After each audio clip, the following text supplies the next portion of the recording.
What do Beyonce, Billie Eilish, SZA, and Taylor Swift all have in common? They all started with a vision and a budget. Today, I'm going to reveal 5 secret strategies to help you in building a successful music video no matter what your budget is. Hey friends, welcome back to Cozy with Calinnah, where I dive into my journey as an independent artist, the highs, the lows, and everything in between. Don't forget to subscribe and watch a new episode every Thursday. Now, first things first, let's talk about money, aka your budget.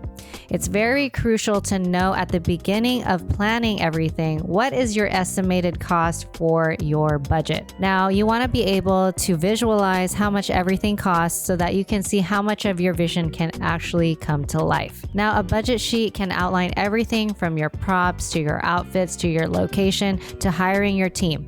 And then once you figure out and visualize how much everything costs, then you can determine if you have to alter some of those things or learn those skills yourself so that you can save some money. Now, a budget sheet will outline everything from your props to your outfits to your location to hiring the right team. And then you can see and determine how many of those things you can actually afford versus what you're going to have to learn on your own if you're trying to save some money. Now, number 2 is finding inspiration. As an artist, I have a million different ideas, but sometimes it's good to come up with inspiration for your music video so that you can tell your team what the aesthetic will look like. If you're releasing a sad song, that might look a little bit different than a happy song. Maybe the sad song will have a more cooled down, grayish tone to the video, whereas a happy song will be more vibrant colors, bigger fonts, more crazy transitions. So it's really up to you on where you want to find your inspiration.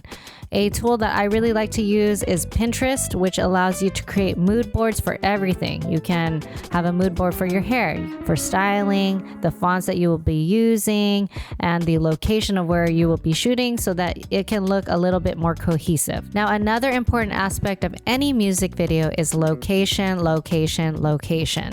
This can determine how much time it's going to actually take you to make your music video. For example, I filmed my music video Mistake in one place that had 3 different rooms in it. So we didn't have to travel to another location and set up again all our equipment to make this music video happen. One app that I have used in the past is called Peerspace, which is really great because you can filter things such as the location, how much you're willing to spend per hour, and you can see other people who have used that venue themselves. Now, number 4 is hiring the right team. Now, I've already made a video about this and the books that I've read that have changed my life, such as Good to Great and Who Not How, so you could be a little bit more resourceful in how to find the right team. Now, if you haven't read these books, that's okay. It's about really finding who you can trust to execute your vision. The way that I do this is by asking my current friends that I already am a fan of their work, and I will reach out to them to see if they're available for the project. If that doesn't work, then I will ask either those people who are unavailable for the project and see if they have any recommendations of anyone else I can work with. And if that doesn't work, then I will cold call or direct message people on either Instagram by looking at hashtags such as Los Angeles MUA or makeup artist so that you can view their work already online. Almost everybody is online nowadays, and that is basically their portfolio, is their page.